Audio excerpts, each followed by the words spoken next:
Christianity comes from the word Christ. Christ means light. Light is what the Bible says God is. God is light. In fact, it's undivided light. So the Church of Christianity comes from the Church of Light. That's why the Pope carries the sun, the monstrance. He goes around behind the sun, you see, because they're telling you that it's a sun religion, it's light. But one thing that people miss is this, that Christianity, in particular the Catholic religion, Catholic means universal, universal means all-encompassing, and if it's an all-encompassing church, it means that it must not be biased to one of those orbs, which is the sun. There are 7 orbs.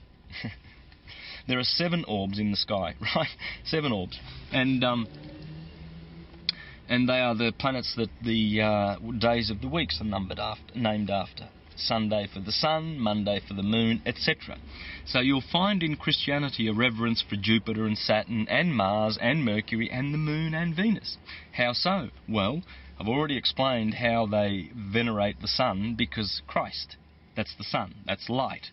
So the sun is there.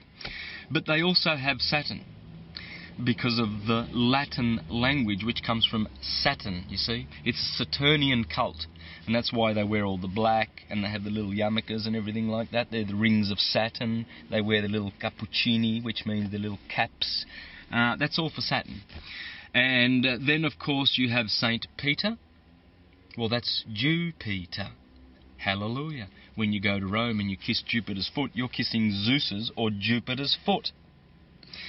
So it's Jupiterian. You see, Jesus said, the Son said, upon this rock I will build my church. He was talking about the rock of Jupiter, Saint Peter. And you look at Jupiter, it's a big rock. It's got all the angular momentum in the solar system. So that's why Jesus, the Son, says, I'll build my church on this rock. Jupiter takes all the knocks. When some comet comes in, Jupiter says, yeah, come on, I'll take it. So he's the big boy. Mars is there. Mars would be, Mars would be one of the fiery sons of thunder that Jesus called his apostles, because Mars is martial and he wants to fight. Venus is there. Venus is, you know how the church always, the Catholic Church, for instance, they respect Mother Mary. Well, that would be the moon or Venus. And then Mercury is there also, because Jesus is the Word, and the Word is Hermes. It's all hermetic. Everything in the Bible, everything, the lot of it is hermetics. So there are the 7 planets. I've just mentioned them. The universal church of Christianity is not just solar. It's Saturnian, it's Jupiterian, it's Mercurian, it is Venetian, etc. It's all the 7 orbs, because it must be. It's a universal church. That's what it's telling you. It's telling you that it respects all the deities, not just the one, not just Jesus. The Virgin is there, St. Peter is there, St. Paul. Where does Paul come from? Paul comes from Apollo. Apollo is who? The sun, or Saturn. So there you've got Saturn, Paul, and Peter, Jupiter. It's all there. All the characters are there. Well, what I'm presenting in my videos and presentations, etc., is basically just hard researched information and evidence which indicates that the so-called Abrahamic religions, Islam, Judaism and Christianity, all come from science. They come from science, you see. And the science is more feminine than it is masculine, because it's philosophy, you see. Science and philosophy. Philosophia means love of Sophia, which is a goddess. That's wisdom. Wisdom is sophisticated Sophia, right? Whereas the masculine is theology. So what we see in Islam, what we see in the Jewish religion, and what we see in Christianity is what this dichotomy, that goes along, and they juxtapose this femininity with masculinity. So you will find you'll find that Christianity has this Virgin Mary thing, and then you've got this God phallic male boy thing, you see. And it's usually this one that does the business, and this one that tells the truth. This one's the exoteric, this is the esoteric. This one's the outer, this one's the inner, usually. That's how it works. The church comes from Circe, or Circe, or Kirke, who in the Iliad turned Odysseus's men into swine. And church is the moon. Circe is the moon. And why is that? Well, because we've got traditions of the moon bouncing back human souls back to the earth because they don't have cut the grade to ascend. Therefore, the moon is the guardian of the first heaven. And so souls are bounced back. And so, in fact, the Iliad and the Odyssey are teaching truths about how the solar system works.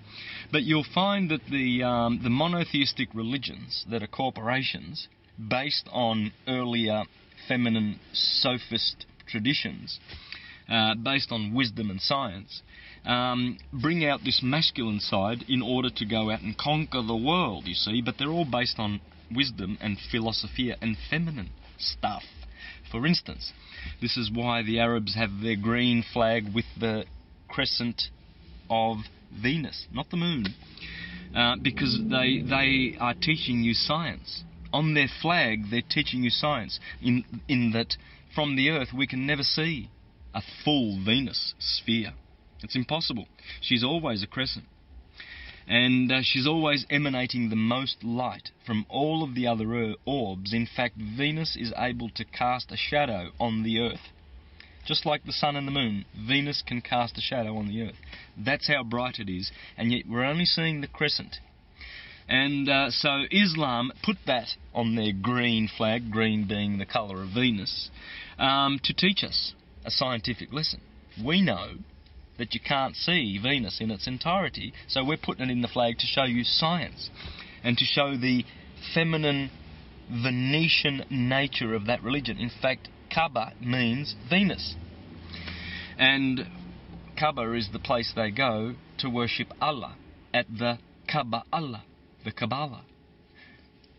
Sounds familiar to the Jewish Kabbalah, doesn't it? Kaaba Allah. Because Allah is El. El is electricity. And Kaaba would be magnetism. And electricity comes from magnetism, comes from electricity, comes from magnetism, etc., etc. And they're telling you the story in their books. Only they veil these books and they paint them with allegory. And so suddenly Jesus becomes this Galilean. And then he has this whore turned good girl, Mary Magdalene.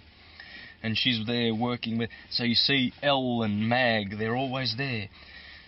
All the characters, always this masculine phallic, and then this woman who's got failings, like, you know, Israel and his 12 sons and one bad daughter, Dinah, who gets raped by Shechem. And then, of course, you've got King Arthur and Guinevere, the naughty Guinevere. She betrays him and has sex with Lancelot. And then you've got Jesus and his 12, and there's always Mary, the loose one there, and etc., etc., because they're talking about basically the moon, you see, the orbs. The 7 orbs, Snow White and the 7 Dwarves, turn up in every story, from the Bhagavad Gita to the Ennead. It's all about electromagnetism.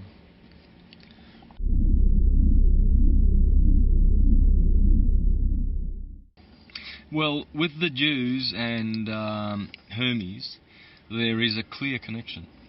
Hermes is Moses, and I didn't say it.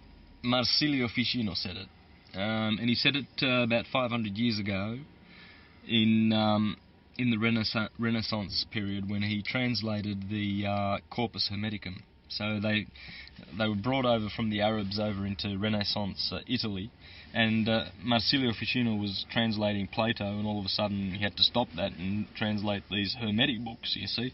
And what he discovered was he found who Moses was. He found who Moses was, and that has been known to the world for over 500 years. Not that it wasn't known, but and he was not the only one. You know, he was not the only. There's many, countless. I mean, Sigmund Freud associated Akhenaten with Moses, and all of this stuff, you see. So, but Hermes is Moses. In fact, the 18th dynasty pharaonic line included two names of importance, the Amenhoteps and the Tuthmoseses. Now, let's have a look at Tuthmoses, shall we? Toth is Hermes, and Moses is Hermes. So here we have the 18th dynasty pharaohs, which, by the way, is the most famous dynasty of all of them. The 18th. You've got Hatshepsut, you've got Nefertiti's there, Tutankhamun's there, Akhenaten, the monotheist or the madman, megalomaniac, was there, and you've got, as I said, the Tuthmoseses and the Amenhoteps.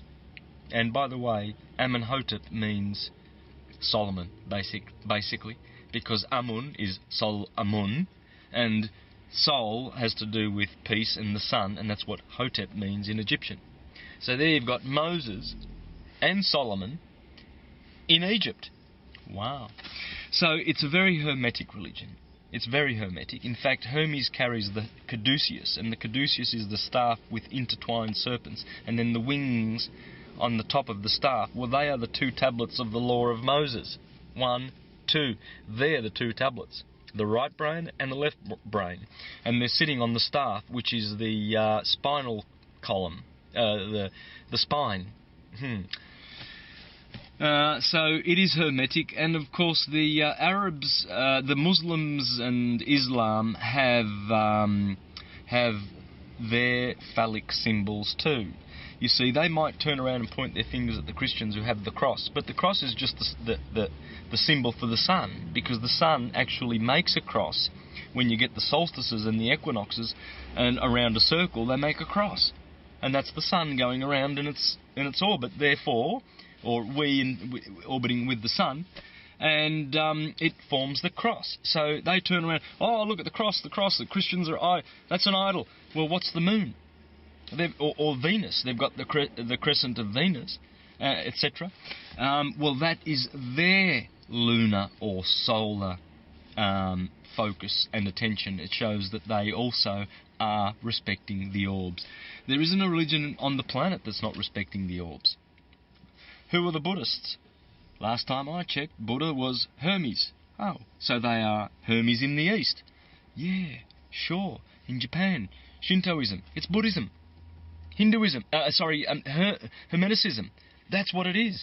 And, it's interesting how they, when they ask for water in Japan, they ask for mizu. Mizu? Sounds like Mizes, the Syrian word for Moses.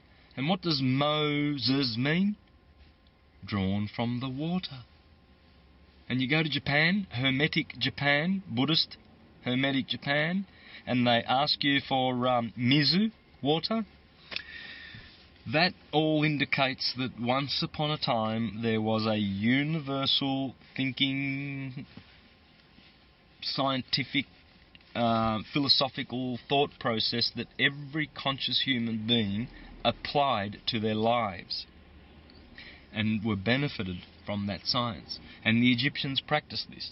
The Egyptians practiced this holy science, which is the science of the transmigration of the soul. And it's all there, intact, in Islam, in Judaism, and in Christianity.